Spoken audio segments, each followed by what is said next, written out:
Prefix सम क्या होता है? Every element has is cumulative sum. एक बार इसका मतलब समझते हैं। फॉर एग्जांपल, मेरा एक वेरिएबल है आई नाम का और मैं अपने एलिमेंट पढ़ी हूँ 7 पे, तो जो मेरा करंट एलिमेंट है वो जिसकी वैल्यू क्या है 7, और जो इसके प्रीवियस एलिमेंट है सारे के सारे वो जिसकी वैल्यू क्या है 17, और जो इनका टोटल आएगा 24, ये होगा मेरा cumulative sum for the index number 3। मेरे कहने का क्या मतलब है कि हमारे पास जो प्रीफिक्स सम होता है वो होता है हमारा करंट एलिमेंट और उसके पीछे के जितने भी एलिमेंट हमारे पास प्रेजेंट है उनका सम, उसको हम अपना प्रीफिक्स सम बोलते हैं। करंट सम भी यही होता है, हमारा करंट एलिमेंट और उसके पीछे के सारे एलिमेंट्स का सम। पर इन दोनों के यूज केसेस में बहुत डिफरेंस है।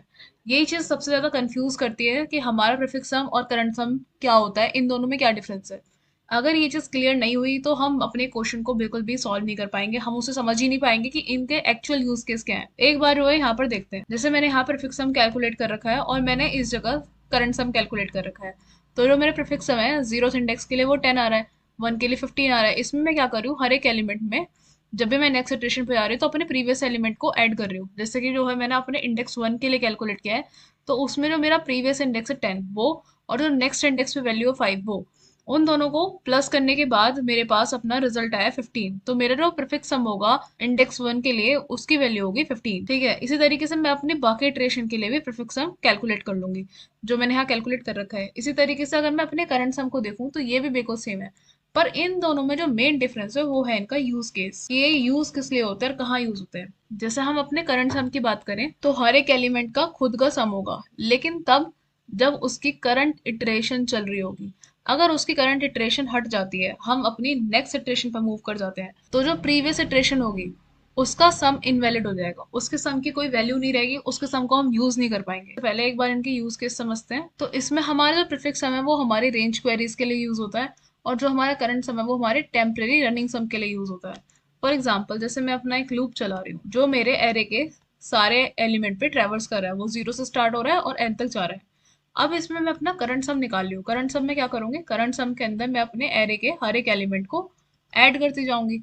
इससे क्या होगा कि मैं अपने हर एक एलिमेंट का करंट सम कैलकुलेट कर रही होंगी। अब इसमें जो इसका यूज होता है वो ये होता है कि क्वेश्चन के अंदर जो भी कंडीशन दे रखी है, या तो हम उसके अकॉर्डिंग अपने करंट सम को रिसेट करते हैं या फिर हम अपने करंट सम को ट्रैक कर रहे होते हैं। इसमें जो हमारे पास यहाँ पे फिक्स सम है, हम इसे रिसेट नहीं कर सकते। इसमें एक बार जो वैल्यू निकल गई वो फिक्स है, मतलब हर एक इंडेक्स की अपनी अलग अलग वैल्यू होगी। जैसे कि हम यहाँ पर क्या कर रहे हैं, हमारे पास 0th इंडेक्स के लिए करंट सम आया 10, और हम बात कर रहे हैं अपने सेकंड इंडेक्स की, उसमें हमारे पास करंट सम आया 17। और अभी हमारी जो इटरेशन है, हम सपोज कर रहे हैं कि हम अपनी सेकंड इटरेशन पे है।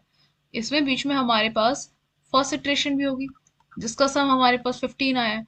हम 15 को, जो फर्स्ट इटरेशन का सम था, उसे अपनी नेक्स्ट इटरेशन में यूज नहीं कर सकते, क्योंकि वो सिर्फ हमारी करंट इटरेशन में ही यूज हो सकता है। फॉर एग्जाम्पल, अगर मुझे मैक्स लेंथ कैलकुलेट करनी हो तब भी मैं अपने करंट सम को अपनी करंट इटरेशन के अकॉर्डिंग ही कैलकुलेट कर सकती हूँ। अगर मैं अपनी फर्स्ट इटरेशन पे हूँ तो मैं उसके अकॉर्डिंग अपने मैक्स लेंथ को कैलकुलेट करूंगी। लेकिन जब मैं अपनी सेकंड इटरेशन पे आ जाऊंगी तो मैं सेकंड इटरेशन पे अपनी फर्स्ट इटरेशन के करंट सम को यूज नहीं कर सकती, क्योंकि वो वहां पे इनवैलिड हो जाएगा। वो क्या हो रहा है, देखो करंट सम क्या हो रहा है, हर एक इटरेशन पे जैसे जैसे हम मूव कर रहे हैं ना वो अपडेट हो रहा है, और ये टेम्परेरी स्टोर हो रही है वैल्यूज। ऐसा नहीं है कि ये परमानेंट जाके कहीं पे स्टोर हो रही है, इनका कोई एरे फॉर्मेशन हो रहा है, इस तरह की कोई चीज नहीं है। बस ये अपनी नेक्स्ट इटरेशन पे मूव कर रहे हैं, जिस इटरेशन पे हमें उसका यूज करना है हम उसे उस वाली करंट इटरेशन पे यूज कर सकते हैं। लेकिन जब हम अपने नेक्स्ट इटरेशन पे मूव कर जाएंगे तो हम उसे यूज नहीं कर पाएंगे, क्योंकि नेक्स्ट इटरेशन पे मूव करने के बाद हमें तुरंत अपना एक नया करंट सम मिल जाएगा जिसे हम यूज कर रहे होंगे। तो इसलिए हमारा जो करंट सम है वो हमारा टेम्परेरी रनिंग सम होता है। इसे हम अपनी स्लाइडिंग विंडो टेक्निक्स के अंदर यूज करते हैं, और हम गडांस एल्गोरिथम सॉल्व कर रहे होते हैं तब भी हम अपने करंट सम को यूज कर रहे होते हैं। बहुत सारे क्वेश्चंस के अंदर हमारा करंट सम यूज होता है। हम अपने प्रीफिक्स सम को एज अ सॉर्टेड एरे भी कंसीडर कर सकते हैं। फॉर एग्जाम्पल, अगर मैं 0 इंडेक्स की बात करूं तो जो उसकी वैल्यू 10 है, ये आके स्टोर हो गई है इसके अंदर। इन फ्यूचर मैं कहीं पे भी इसे यूज कर सकती हूँ, पर मैं अपने करंट सम को अपनी करंट इटरेशन में यूज करूंगी, मैं इसे इन फ्यूचर यूज नहीं कर पाऊंगी। जैसे कि मैंने यहाँ पे हर एक इंडेक्स के लिए प्रीफिक्स सम निकाल के रख रखे हैं। अब एक बार इसका मैं यूज केस समझती हूँ। जैसे कि मैंने क्या करा है, मैंने बोला है मुझे चाहिए अपने एलिमेंट का difference from range 1 to 3। Difference निकालना है 3 और 1 इन दोनों एलिमेंट का। तो मैं अपना इंडेक्स देखूंगी, मेरा इंडेक्स क्या है, यहाँ पे 0 या 1 और यहाँ 2। अगर मैं अपने सेकंड इंडेक्स पे प्रेजेंट प्रीफिक्स सम में से अपने 0th इंडेक्स का प्रीफिक्स सम माइनस कर दूं तो मुझे अपना एग्जैक्ट सम मिल जाएगा।